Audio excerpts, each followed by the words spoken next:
안녕하세요. 스트레스 받지 않고 마음 편하게 주식하는 방법을 공유하는 에이스입니다.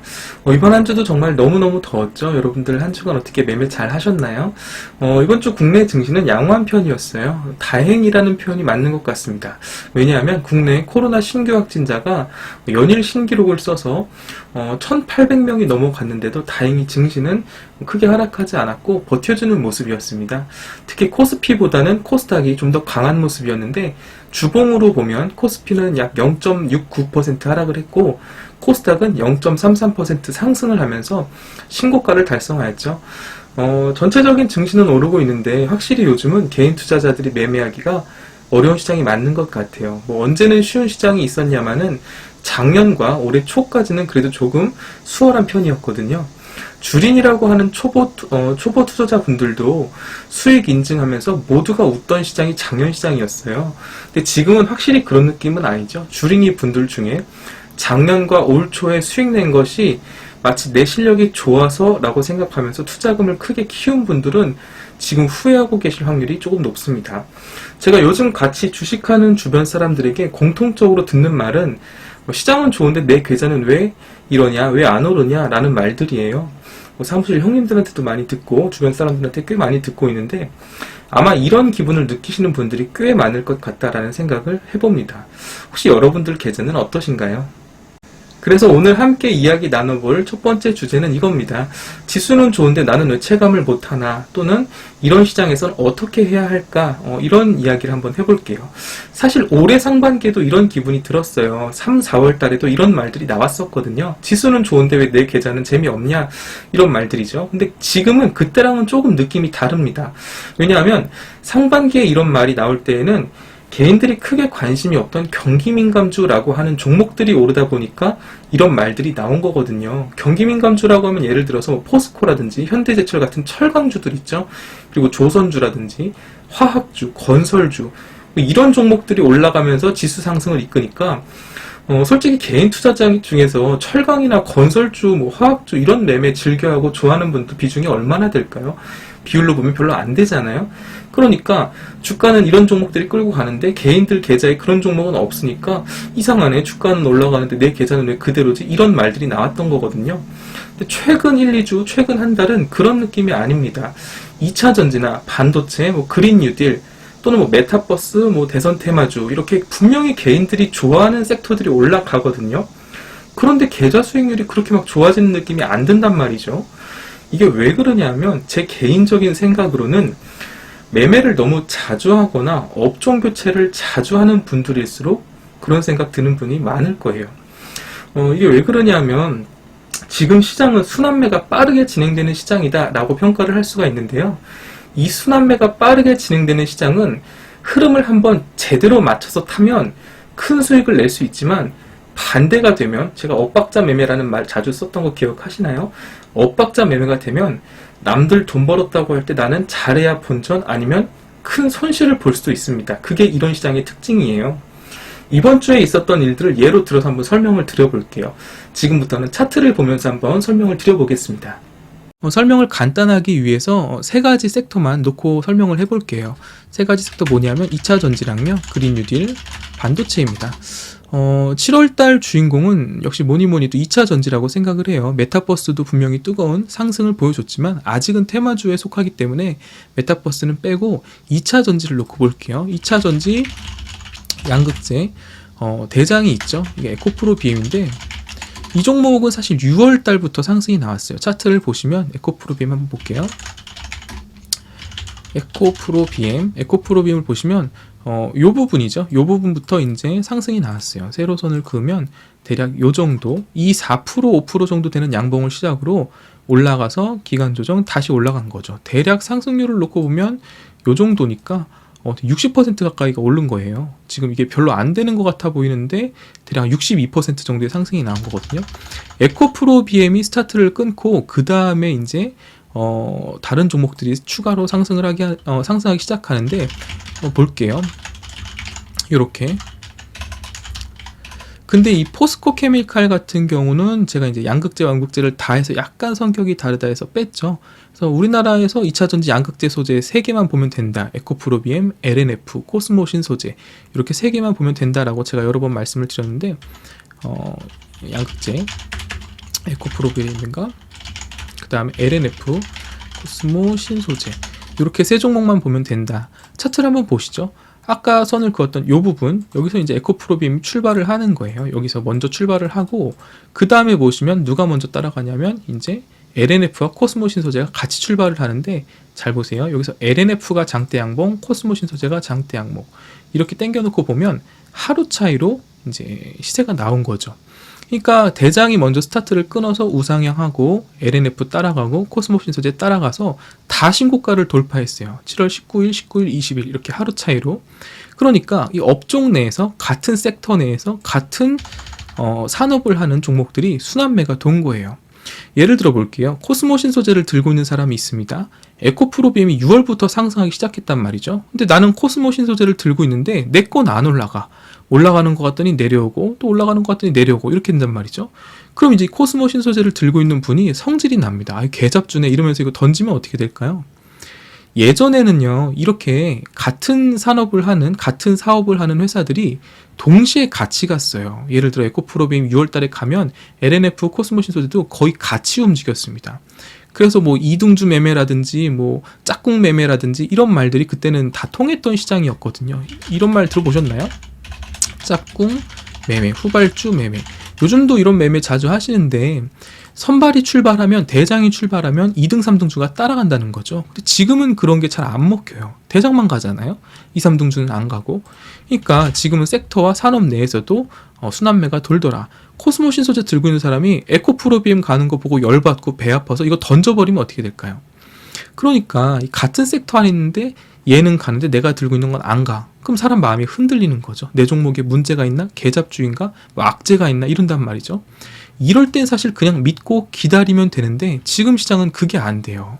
말씀드렸듯이 순환매가 돌고 같은 섹터 안에서 종목들의 움직임이 이렇게 갈려버리고 온도차가 나버리니까 막 종목 토론방 같은 데 들어가서 개잡주네 어쩌네 하면서 던져라 막 이러면서 개인 투자자들의 마음이 흔들리는 거죠. 이런 시장에서 수익 잘 내는 분들이 어떤 분들이냐면 진득하게 기다리는 분들이에요. 이런 시장에서는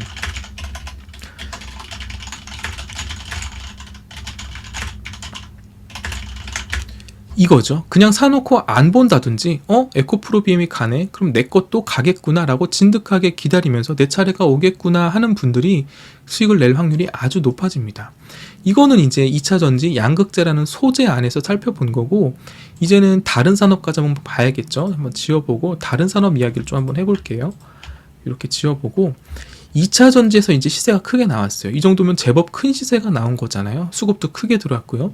이제 이뿐만 아니라 예를 들어서 거래량을 넣고 방금은 이제 양극재만 말씀을 드렸는데 뭐 첨가제를 만드는 마법의 가루라고 하죠. 첨보 같은 경우도 굉장히 큰 시세가 나왔고, 그 다음에 제가 방송에서 추천드린 적이 있었던 대주전자 재료 같은 경우 이 종목도 같은 흐름을 보여줬어요. 그 다음 좀 조정이 나온 상태이고, 그 다음에 제가 또 방송에서 E&D 이 종목도 추천을 드렸는데 이 부분에서 역시 꽤 괜찮은 상승이 나왔죠. 한 20% 이상의 상승이 나왔는데, 제가 방송에서 2차 전지는 딱 3종목 언급을 했어요. 코스모신 소재랑 E&D, 그 다음에 대주전자재료, 이 3종목 언급을 했는데, 이거는 사실 제가 잘 맞춰서 잘 봐서 맞췄다기보다는 그냥 2차 전지가 다 같이 올라갔으니까 운 좋게 얻어 걸린 거죠. 다 상승을 하니까 그냥 얻어 걸린 건데, 심지어는 이번 시세 때 고려아연이라는 종목도 엄청난 시세가 나왔습니다. 고려아연도 지금 뭐 이날 거의 장대 양봉이 몇 프로예요 이게? 11% 상승이 나왔어요. 고려아연이 11% 상승이면 여러분, 이 고려아연이라는 종목이 이게 시총이 제가 알기로 10조가 넘거든요. 고려아연 보시면 10조, 이때는 10조가 안 됐겠네요. 시총이 10조가 되는 종목이 이렇게 올라간다라는 거죠. 이 고려아연은 이름만 봐도 벌써 이거 비철금속 재련하는 국가 기간산업하는 그런 회사인데, 이름에도 아연이 들어가 있잖아요. 예를 들어 뭐 금, 은, 동, 아연 이런 거 재련하는 회사인데, 이 종목이 왜 2차 전지 시세 때 급등이 덩달아 나왔냐 하면 뉴스가 나왔었죠. 뉴스 보시면 2차 전지 소재에 진출한다는 거예요. 고려아연이 LG화학과 전구지사 뭐 이런 식으로 구체적이지 않아라는 해명 뉴스가 나왔는데도 막 그냥 쑥쑥 올라가 버려. 2차 전지 관련주로 편입이 되면서 엄청난 시세가 나왔다라는 것이죠. 그러면 이제 뭐 2차 전지는 시세가 제가 봤을 때는 1차 시세는 나올 대로 다 나온 것 같아요. 여기서 추가적으로 더 갈 수도 있겠지만 이거 지금 이 자리에서 고려아연 사시겠어요? 아니면 뭐 에코프로비엠을 물론 너무 좋은 종목이지만 지금 이 자리에서 이걸 들어간다. 글쎄요, 이거 이격도 벌어져 있고 제가 추구하는 매매는 아닌 것 같아요. 자, 그럼 우리가 궁금한 건 2차 전지를 지금 들어갈 수는 없잖아요. 아무리 2차 전지가 좋다 해도 고려아연 여러분 지금 이 자리에서 들어가시겠나요? 또는 뭐 에코프로비엠 아까 대장주였던 너무 좋은 종목이죠. 에코프로비엠을 지금 자리에서 들어간다고요? 또는 더 좋은 종목 에코프로 이 종목 여러분 상장한 지 얼마 되지도 않았는데 막 이렇게 급등이 나왔어요. 이걸 지금 들어간다? 글쎄요, 아무리 2차 전지가 좋다 해도 이거를 지금 들어가기에는 에코프로 HN이라고 상장한 지 얼마 안 된 종목인데 이거를 지금 들어간다? 제가 추구하는 매매법은 아닌 거죠. 그럼 우리가 궁금한 건 뭐냐면 2차 전지를 지금 들어가는 게 아니라 2차 전지 다음에 올라갈 섹터는 어디인가? 이게 궁금한 거잖아요. 그러면 이제 2차 전지의 특징을 한번 살펴보는 거죠. 2차 전지의 특징은 고PER, 그쵸? 그리고 성장주, 실적도 탄탄, 이런 특징을 갖고 있단 말이에요. 금요일 날 같은 경우에 뜬금없이 이제 철강주가 한번 또 급등이 나왔거든요. 예를 들어서 뭐 부국철강, 그쵸? 이런 종목들이 금요일 날 갑자기 급등이 나왔어요. 그 다음에 TCC 스틸 같은 경우도 또 금요일날 급등이 나왔고, 그러면 이게 2차 전지의 수급이 이 철강으로 붙었다라고 봐야 될까요? 저는 그건 좀 연속성이 떨어지는 것 같아요. 2차 전지 다음 타자로 경기민감주나 뭐 철강 이런 게 들어간다? 글쎄요, 저는 그건 좀 아닌 것 같다라는 생각이 조금 들거든요. 이번에 시세가 나온 2차 전지의 특징은 실적이 일단 좋고 성장주에 속하고 한 가지 더 꽤 오랜 기간 조정을 거친 후 급등이 나옴, 이렇게 볼 수가 있어요. 그럼 2차 전지의 다음에 올라갈 섹터는 뭐냐? 저는 이런 여러 가지 상황을 종합해 볼 때 다음 상승 시세가 나올 섹터로 그린 뉴딜 혹은 반도체, 아니면 이 세 가지가 앞에 썼던 요 세 가지 있죠? 요 세 가지가 순환매가 나올 수 있겠다라고 생각을 하고 있습니다. 그린 뉴딜은 뭐 너무 범위가 넓죠. 그래서 뭐 풍력, 태양광, 그 다음에 수소 정도, 또는 뭐 탄소 배출권 관련된 뭐 휴켄스 같은 종목 있죠. 뭐 KC코트레 같은 이런 종목들인데 이건 일단 저는 빼고, 그 다음에 태양광, 수소도 저는 그렇게 좋게 보고 있지는 않아요. 일단 한번 정리만 해보면 뭐 수소도 워낙 많은데 일단 한번 정리만 해볼게요. 풍력 같은 경우에는 제가 항상 말씀드린 3대장 있죠. CS 윈드, CS 베어링, 그 다음에 삼강 MNT, 그 다음 테마주로는 그 다음에 유니슨, 동국 산업, 동국 SNC, SNC, 그 다음에 뭐 하나 정도 더 하면은 스페코 정도까지 볼 수 있겠고요. 태양광도 뭐 종류가 워낙 많죠. 대장은 이제 하나솔루션, 그 다음에 현대에너지 솔루션, 그 다음에 여기에 이제 테마주로 붙는 것들이 구경, GNM, SDN, 그 다음에 또 뭐가 있을까요? 유니테스트 같은 경우도 태양광으로 볼 수도 있어요. 페로브스카이트 이게 테마주로 붙을 수도 있는데 뭐 요 정도. 또 뭐가 있을까요? 뭐 요 정도 보면 되겠고, 수소도 너무 많죠. 수소도 뭐 S퓨얼셀, 두산 퓨얼셀, 풍국주전 같은 것도 들어갔을 거예요. 유니크, EM, 코리아, 요 정도 볼 수 있겠고, 그 다음에 수소 운반 관련해서는 한국가스공사도 길게 보면 들어갈 수가 있습니다. 근데 저는 이 섹터들 중에 풍력을 가장 좋게 본다라고 했었죠. 풍력을 저는 가장 좋게 봐서 이번 주에 풍력 한 종목을 매수를 들어갔는데, 특징적인 종목 보면 국영제냄 같은 거 한번 볼까요? 국영제냄 이번에 뉴스가 있었죠. 이게 정치적인 뉴스와 엮여서 이 급락, 이날 무슨 사건이 있었냐면, 이 국영제냄이 이게 김경수 지사 관련해서 이게 급락이 나온 거거든요. 이거 저도 매매를 했었어요. 저 작년에 11월 달인가 이때인데, 이때 제가 이거 매매했다가 한번 당했죠. 그때 저도 손절 쳤던 기억이 나는데, 이게 어설프게 테마주에다가 정치 테마까지 엮여가지고 아주 안 좋은 흐름이 나왔는데, 이거 보유하신 분들 아마 지금 머리가 좀 많이 아프고 속이 쓰릴 거예요. 아무튼 요 잘 대응하셨으면 좋겠고, 다시 원래대로 이야기를 돌아와서 저는 이제 2차 전지 다음으로 그린 뉴딜과 반도체를 보고 있다라는 것. 이 섹터들의 공통점이 다 뭐냐면 다 실적이 괜찮아요. 요 밑에 줄에 있는 것들은 테마주인데 한국가스공사는 빼고요. 실적 다 괜찮고 오랜 기간 조정을 거쳤고, 그 다음에 성장주 고퍼 업종이라는 것 같은 공통점을 가지고 있습니다. 차트 잠깐 보도록 할게요. 이건 일단 지우고, 에코프로비엠 아까 보고 있었죠? 에코프로비엠. 에코프로비엠이 급등을 하다가 첫 음봉이 길게 나온 날이 있어요. 요 날 7월 20일이죠. 한번 같이 보도록 할게요. 일단 그린 뉴딜을 얘기했으니까 제가 좋아하는 CS 윈드 한번 놓고 보고, 그 다음에 반도체 중에 뭐 볼까요? 반도체 제가 좋아하는 테크윙 한번 볼게요. 이렇게 당겨서 보시면 잘 보세요. 세로선으로 에코프로비엠이 급등을 하다가 첫 장대 음봉이 나온 이날, 그쵸? 뭐가 올랐냐면 풍력 대장인 CS 윈드가 장대 양봉이 나왔습니다. 그리고 장대 양봉이 나온 CS 윈드가 버텨주고 음봉이 나온 이날 보시면 반도체 테크윙이 올랐다라는 것이죠. 장대 양봉이 나왔어요.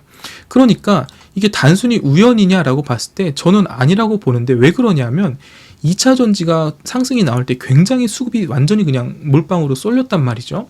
2차 전지 섹터 전체가 다 같이 우르르 하면서 올라갔어요. 심지어 고려아연까지 급등했다고 했죠. CS윈드도 마찬가지였어요. 이날 그린 뉴딜 쪽으로 수급이 몰렸어요. 이거 CS윈드만 상승한 게 아니라 이때 수소도 같이 올라갔거든요.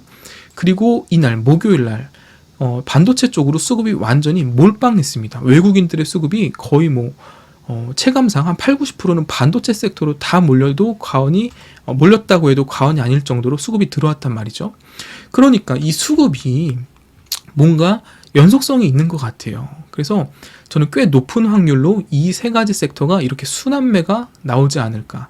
2차 전지는 지금 많이 올랐기 때문에 조금 좀 리스크가 있지만, CS인도와 테크윙, 그러니까 그린 뉴딜과 특히 풍력과 반도체는 굉장히 많이 눌려 있거든요.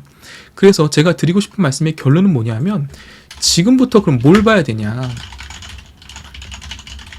2차 전지를 지금 보면 늦는다는 거죠. 지금부터는 눌려있던, 오타가 많이 나네요. 그린 뉴딜과 반도체를 집중해서 보자라는 것이죠. 이게 제가 하고 싶은 말의 결론이에요. 지금 시장은 순환매가 빠르게 돌고 있고 급등락이 심하기 때문에 당일에 올라가는 종목을 따라잡으면 가는 놈이 더 간다고 크게 먹을 수도 있어요. 자이언트 스텝 같은 종목처럼, 또 SK IET처럼 크게 먹을 수도 있는데 반대로 크게 물릴 수도 있어요. 지금 제가 차트를 여러 종목들 보면서 느끼는 건, 차트를 다 만들어 놓고 급락이 나오는 경우가 굉장히 많아요. 그래서 굳이 그런 모험을 하기보다는 다음 타자가 될 만한 걸 미리 선추매하는 방식으로 매매하는 게 좋다라는 거예요.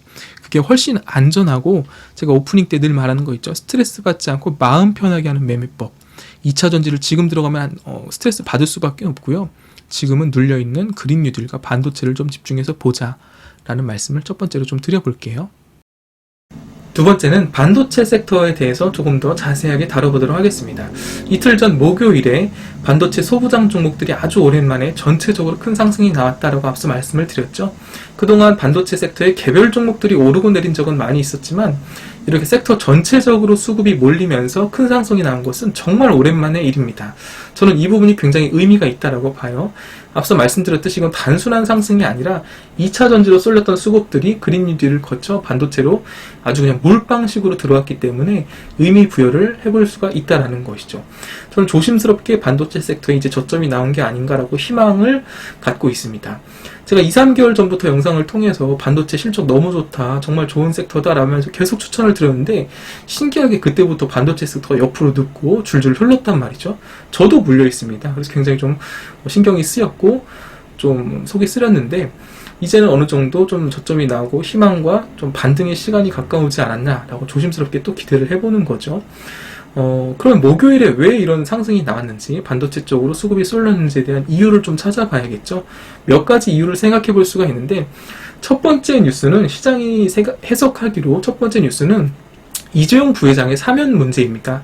정치적으로 지금 굉장히 좀 사회적으로 이슈가 되고 있는데, 사면이냐 가석방이냐를 두고 지금 뭐 말들이 많다고 하죠. 저도 잘 몰랐는데 이번에 기사를 보면서 알았어요. 가석방과 사면이 좀 차이가 있더라고요. 가석방으로 풀려나게 되면 뭐 현행법상으로 5년간 뭐 취업이 금지가 되고 해외 출국도 금지가 되고 한다 하는데, 뭐 어찌됐든 뭐 이재용 부회장이 출소가 되는 것은 뭐 기정사실처럼 좀 여겨지고 있는 분위기인 것 같아요. 가석방이냐 사면이냐 이걸 가지고 지금 재고 있는 것 같은데, 어쨌든 이재용 부회장의 출소가 나오긴 나오는 거잖아요. 반도체 산업의 호재로 받아들여지는 것 같다, 이런 해석이 나왔어요. 근데 저는 솔직히 이 부분에 대해서는 그렇게 크게 막 동의가 되고 그러진 않습니다. 내용적으로 그냥 상황적으로 이해는 되는데 합리적으로 뭐 이해가 이렇게 좀 동의가 되지는 않아요. 왜 그러냐면 이재용 부회장이 구속 수감된 게 1월 18일이에요. 차트를 여러분들 한번 보시면 1월 18일 날 삼성전자가 약 2% 정도 하락했거든요. 거 봐라, 이재용 구속되니까 삼성이 하락하지 않냐? 근데 그게 아니죠. 왜냐하면 이재용 부회장이 구속된다고 속보가 뜬 게 제가 기억하기로 오후 2시쯤이었거든요. 근데 그날은 오전부터 우리나라 시장이 그냥 안 좋았어요. 양시장 모두 하락 중이었고 삼성전자도 안 좋았습니다. 그러니까 이재용 부회장이 구속되어서 삼성전자의 주가가 타격을 입었다라는 말이 합리적으로 받아들여지려면 1월 18일 날 구속이 되었으니까 1월 19일부터 삼전의 주가가 흘러내리면 그 말이 신빙성이 있는 거잖아요. 차트를 놓고 한번 보세요. 1월 19일부터 삼전의 주가가 어떻게 됐는지 반등이 나옵니다. 1월 19일 날 2%의 상승이 나와요. 그리고 1월 20일도 오르고 그 다음 날도 오릅니다. 그러니까 아시는 분들은 아시겠지만 삼전이 2% 상승한 거면 굉장히 큰 상승을 한 거란 말이죠. 이재용 부회장 구속되고 다음날 2% 상승을 해요. 그 다음날도 상승을 하고요. 그러니까 이게 과연 이재용 부회장 구속이 삼성의 단기적인 주가에 얼마나 영향을 주느냐에 대한 의문이 생기는 거죠. 물론 전체적인 그룹 분위기와 섹터 분위기에는 영향을 주겠지만 단기적인 이슈로 뭐 급등락이 나오는 것은 아니다라는 말씀을 드리는 겁니다. 삼성전자의 주가가 그동안 힘을 못 내고 하락세였던 건 그냥 섹터 전반적인 문제인 것이지 이재용 부회장 구속과는 크게 상관이 없다라고 보는 것이 제 생각이에요. 제가 왜 이런 이야기를 드리냐, 지금 우리나라 삼성전자 주주분들이 300만이라는데 왜 이런 무례한 얘기를 하냐 하면, 이재용 부회장이 8.15 근처에 이제 8.15에 출소한다고 해서 그게 뭐 가석방이 됐든 사면이 됐든 출소한다고 해서 삼전이 이제 막 반전이 나와서 급등을 할 거다, 이렇게 접근하는 것은 조금 위험하다라는 말씀을 드리려고 하는 거예요. 삼전 이제 매수해야지라고 접근하는 것은 너무 큰 기대를 갖고 접근하지 말라라는 말씀을 드리려고 이런 무례한 이야기를 했으니까 이해해 주시기 바라고요. 목요일에 반도체 상승이 나왔던 두 번째 이유는 이 뉴스 때문인데요. 삼성전자가 미국 오스틴 공장에 투자를 논의 중이고 8월달 안에 합의하는 것이 목표다라는 뉴스가 나왔다는 거죠. 사실 이 뉴스는 몇 개월 된 뉴스예요. 한 4, 5개월 됐나요? 그렇게 새로운 뉴스는 아닙니다. 다시 부각이 된 이유는 뭐냐면 그 전의 뉴스들은 거의 뭐 카더라 통신이거든요. 그랬다더라, 이럴 것이라더라, 뭐 이렇게 출처가 불분명한 뉴스들이었는데 추측성 기사라고 하죠. 근데 이번 뉴스는 오스틴 시에서 분명히 밝힌 내용이에요. 8월 안에 계약이 마무리되는 것이 목표다, 이런 식으로 말이죠. 오스틴에는 이미 삼성의 공장이 있어요. 제가 알기로 굉장히 오래된 공장이 있는데 이번에 삼성이 13조 혹은 뭐 어떤 보도에는 20조 정도 투자를 해서 제2공장을 짓는다라는 겁니다. 아무리 삼성이 돈이 많아도 이 정도 시설 투자를 이재용 부회장이 구속된 상태에서 하지는 않겠죠. 만약에 8월 15일에 이재용 부회장이 뭐 사면이든 가석방이든 출소를 하게 되면 그 이후에 오스틴 공장 투자를 마무리하지 않을까라는 예측이 나오고 있는 거예요. 이미 오스틴의 공장 부지는 계약을 완료했다고 하고, 삼성은 오스틴시에 이제 우리가 여기 공장을 지을 테니 세금을 좀 감면해 달라라는 요청을 했다, 뭐 이런 뉴스까지 나오고 있는데, 이런 공장 증설 뉴스가 나오면은 분명히 반도체 섹터에는 호재인 것이죠. 오스틴 공장 증설과 관련된 종목, 제가 예전에도 한번 설명드렸는데, 예를 들어 뭐 한양이인지 또 PSK, 뭐 ENF 테크놀로지, 뭐 코미코, 이런 종목들이 또 수혜를 받을 수가 있는 거죠. 이제 반도체 섹터 반등을 기대해보는 지금, 그럼 삼성전자 사고 존버하면 되냐라는 분들이 많은데, 삼성전자에 대한 제 개인적인 생각을 말씀드려 볼게요. 삼성전자가 굉장히 훌륭한 회사고 좋은 회사고 전 세계적으로도 1등 기업인 것은 맞는데, 제 개인적인 생각으로는 삼성전자를 매수하는 것이 좋은 선택인지는 잘 모르겠습니다. 몇 가지를 생각해 봐야 되는데요. 첫 번째, 삼성전자는 반도체 최고라면서 세계 1등이라면서 왜 주가가 지지부진한가, 이 생각을 꼭 해봐야 돼요. 이거에 대해서는 전문가들도 여러 의견과 생각들을 많이 내놓았는데 저도 뭐 일부 동의하는 것도 있고 동의하지 않는 것도 있지만 일반적인 의견은 뭐냐면 삼성전자가 향후 성장 동력이 있냐 하는 부분이거든요. 이게 무슨 말이냐면 스마트폰이나 반도체, 특히 뭐 메모리 반도체죠. 삼성은 이미 세계 1등 수준입니다. 더 올라갈 자리가 없어요. 특히 뭐 DRAM이나 낸드 같은 경우는 압도적으로 1등이란 말이죠. 초격차라는 말을 사용하잖아요. 시장에서는 삼성전자가 이미 하고 있는 사업은 지금 수준에서 삼성전자가 더 올라가기 어렵다, 더 성장하기 어렵다라고 판단을 한다라는 것이죠. 스마트폰이 아무리 삼성이 잘 팔아도 지금보다 더 다이나믹하게 팔지는 못한다라는 거예요. 그래서 주가가 크게 상승을 하지 못한다라는 것이죠. 주식은 미래 가치를 선반영하고 기대감이 있을 때 크게 오르는 게 주가인데 삼성전자는 훌륭한 회사인 건 맞지만 그런 기대감과 향후 모멘텀에 대해서는 약하다라는 것이 제 생각이기도 하고 또 전문가들의 많은 생각이기도 합니다. 그러면 삼성이 여기서 주가가 더 도약하고 더 업그레이드 되려면 어떻게 해야 되냐? 이미 잘하고 있는 메모리 반도체 말고 시스템 반도체, 파운드리에서 실적이 터져줘야 한다라는 것이죠. 다들 기억하시겠지만 2019년에 삼성은 시스템 반도체 비전 2030 선언을 하면서 2030년까지 133조를 투자하겠다. 그래서 대만의 TSMC를 잡겠다. 이런 비전을 발표했었어요.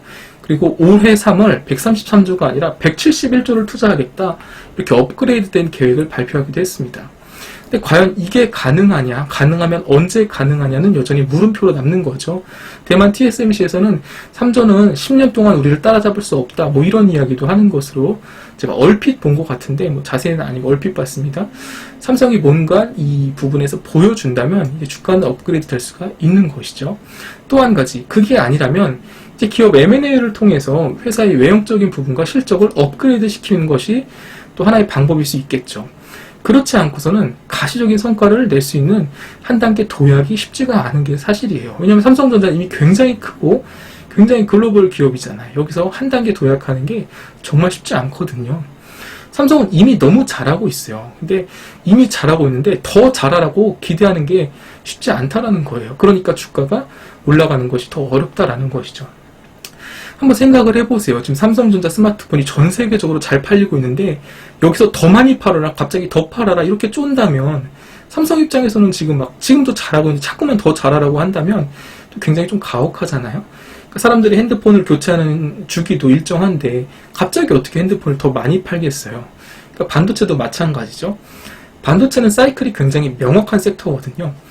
올해 슈퍼사이클이다 좋다라고 해도 이게 2, 3년 지나면 내후년쯤 되면 또 암흑기가 오는 게 반도체 사이클이에요.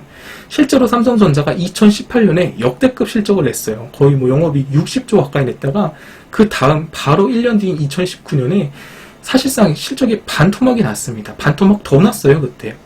그러면 주가는 어떻게 되겠어요? 당연히 쭉 원점으로 돌아오겠죠. 그러니까 주가가 한 단계 업그레이드 되는 동력이 되지를 못하고 올랐다가 다시 내려오고 올랐다 내려오고 이렇게 박스권에 갇히는 현상이 나타난다는 겁니다. 그러니까 삼성은 M&A를 하든 신사업을 하든 가시적인 성과를 낼 때까지 주가의 상승은 쉽지 않다라는 것이 제 생각이기도 하고 많은 전문가들의 생각이기도 하고 그렇습니다.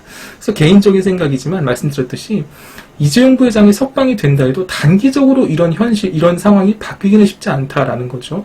물론 그룹의 리더가 나오면 아무래도 공격적인 투자나 M&A가 분명히 추진력이 생기긴 하겠지만 삼성전자는 2016년에 있었던 M&A가 마지막이었거든요. 그 후로 5년간 새로운 M&A가 없었어요. 그러니까 뭐 인수합병 이재용 부회장이 나오더라도 공격적으로 과연 추진할지는 좀 의문이다라는 것이죠. 저는 이런저런 이유들로 주변에 삼성전자는 가능하면 매수하지 말라라고 권하는 편이에요. 저는 반도체 종목들 매매를 굉장히 자주 하는 편인데 그래도 삼전은 사지 말라라고 권하는 편입니다. 삼성전자를 살 바에는 차라리 그냥 뭐 반도체 소부장 다른 종목들을 사는 게 훨씬 낫다라고 생각을 하고 있고요. 삼성전자는 막 2%만 올라도 우와 이렇게 되거든요. 제가 찾아보니까 올해 1월 달에 삼성전자가 7%가 올랐었어요. 그때 다들 미쳤다라고 했었고 그리고 올해 가장 많이 오른 게 4%입니다. 그게 다예요. 그 정도만 오르면 삼성전자 엄청난 상승이거든요. 그러니까 물론 그만큼 잘 내리지도 않지만 잘 오르지도 않는 그 무거운 종목을 살 게 아니라 제 생각에는 다른 가벼운 반도체 소부장을 사는 게 낫다라고 생각을 합니다. 그래서 분명히 지금 반도체 소부장이 지난 목요일 이후로 뭔가 변화가 생기는 조짐이 보여요. 그래서 여러분들 오른 다음에 반도체 사놓을 거 이러지 마시고, 저는 비록 물려있지만 지금 자리가 굉장히 좀 메리트가 있다라는 것을 기억하시면서 반도체 쪽에 관심을 가져보시기 바랍니다. 오늘은 짧게 두 가지 주제만 가지고 이야기를 해봤는데요. 더 할 말도 많고 다양한 주제로 이야기를 하려다가 자꾸만 영상이 길어져서 두 가지만 이야기하고 마칠게요. 첫 번째 주제는 종합지수는 오르는데 내 계좌는 왜 오르지 않나라는 거에 대해서 이야기를 해봤고, 두 번째는 반도체에 대한 이야기를 해봤죠. 제가 뭐 이재용 부회장이나 삼성을 싫어해서가 아니라 저도 굉장히 좋아하고 또 삼성이 굉장히 훌륭한 기업은 인정하지만 주식 투자에 적합한 종목인가는 조금 의문이 있다라는 것. 그래서 삼성전자 주가가 지지부진한 이유에 대해서 한번 제 개인적인 생각을 이야기했고, 그래도 삼성전자를 살 바에는 다른 종목이 좋지 않나라는 제 생각을 조심스럽게 한번 이야기를 해봤습니다.